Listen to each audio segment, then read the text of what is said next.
A'udzubillahiminasyaitonirrajim. Bismillahirrahmanirrahim. Assalamualaikum warahmatullahi wabarakatuh. Alhamdulillahirabbil alamin wa bihi nasta'in ala umurid dunya waddin. Wassalatu wassalamu ala asrofil mursalin wa ala alihi wa sahbihi ajmain. Amma ba'd.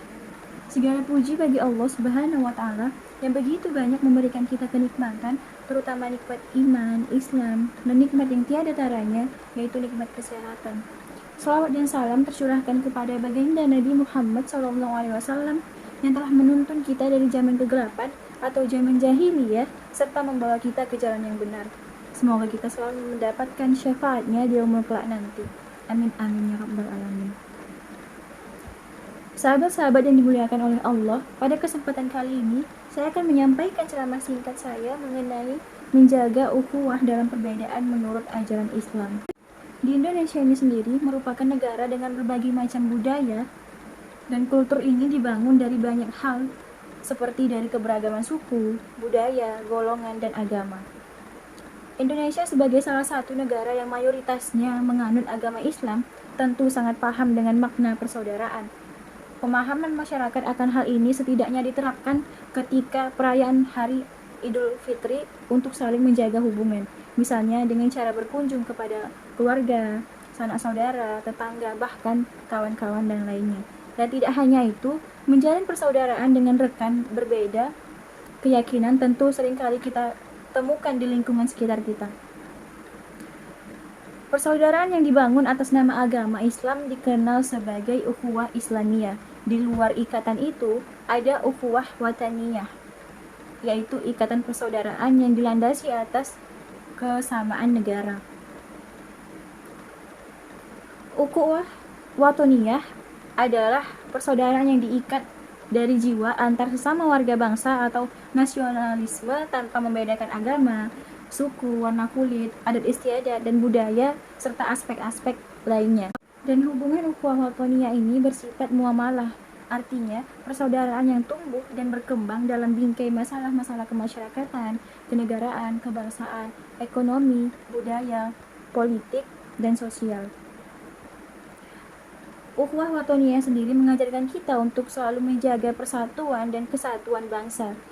Komitmen ini mesti dibangun dari lingkup yang paling terkecil hingga yang paling besar, sehingga dapat diimplementasikan dengan baik. Mulai dari hal-hal sederhana tentang bagaimana berinteraksi dengan tetangga ataupun masyarakat di lingkungan kita, hingga yang lebih besar seperti bagaimana negara mengatur kehidupan umat beragama agar senantiasa rukun dan tidak terjadi konflik antar sesama bangsa. Dan semua itu perlu untuk dijalin karena kita sama-sama satu bangsa, yaitu Indonesia.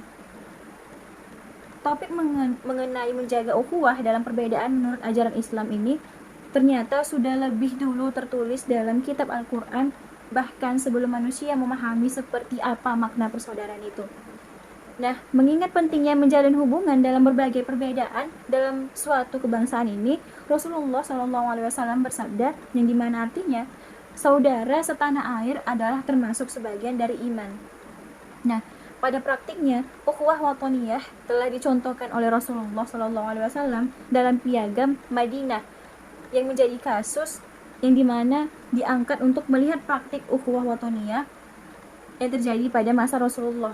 Saat itu terjadi ketika Rasulullah hijrah ke Madinah.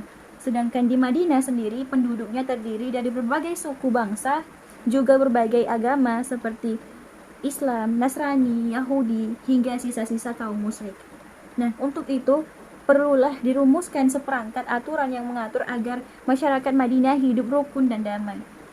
Akhirnya dirumuskanlah sebuah naskah yang dikenal dengan Piagam Madinah, yang terdiri dari beberapa poin yang intinya mengandung jaminan keamanan bagi seluruh masyarakat untuk beribadah dan beraktivitas sesuai dengan prinsip yang dianutnya selama tidak berbuat zalim terhadap pihak lainnya.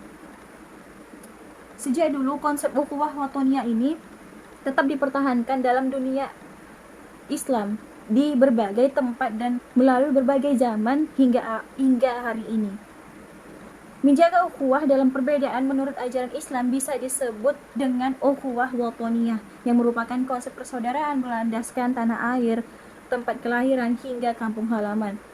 Secara garis besar, Ukhuwah watoniyah ini memiliki arti persaudaraan sebangsa meski banyak perbedaan dan tidak satu keyakinan ataupun ras dan suku. Terkait hal ini, Allah Subhanahu wa taala juga memerintahkan kita untuk bisa menerima ketetapannya.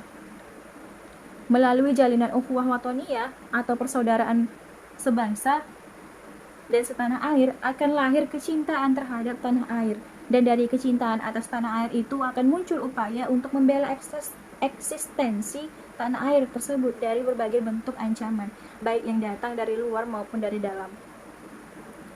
Menurut Quraisyah, dalam wawasan Al-Quran, untuk menetapkan ukhuwah kebangsaan atau watoniyah, Al-Quran menggarisbawahi bahwa perbedaan merupakan keniscayaan seperti yang tercantum dalam surah Al-Ma'idah ayat 48, yang dimana artinya, sekiranya Allah menghendaki, niscaya kamu dijadikannya satu umat saja.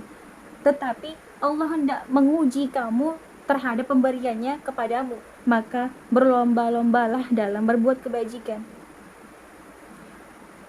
Allah Subhanahu wa taala menciptakan berbagai suku dan bangsa, di antara tujuannya adalah untuk saling kenal mengenal satu dengan yang lainnya. Setiap suku atau bangsa memiliki karakteristik, potensi dan kelebihannya masing-masing. Berusaha saling mengenal satu sama lain, bersilaturahim, bekerja sama dalam kebaikan merupakan perintah Allah. Maka barang siapa yang menjalankan perintah Allah dengan baik dan tulus dapat bernilai ibadah. Dan yang perlu kita ketahui bahwa Allah tidak menilai seseorang karena suku, bangsa, atau warna kulitnya. Allah tidak menilai segala perbedaan itu. Akan tetapi, Allah menilai seseorang karena kualitasnya, serta sejauh mana seseorang itu taat kepada Allah dan sejauh mana ia bisa bermanfaat terhadap sesamanya. Maka, tugas umat manusia adalah berlomba-lomba untuk semakin bertakwa kepada Allah Subhanahu wa taala.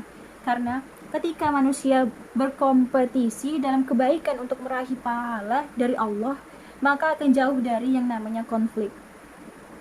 Namun wahai sahabat sekalian, perlu kita ketahui bahwa orang yang baik dan sukses itu apabila ia mampu menjalin hubungan baiknya dengan Tuhan dan sesama.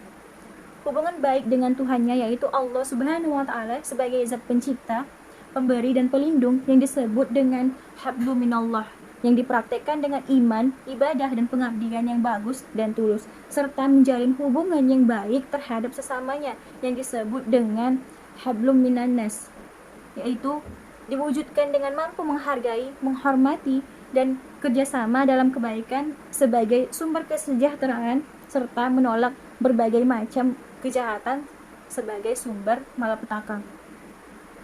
Sebagaimana sabda Nabi Muhammad SAW, yang dimana artinya, orang mukmin itu akrab dan bersatu. Tidak akan ada kebaikan pada orang yang tidak bersatu dan tidak akrab kepada sesamanya.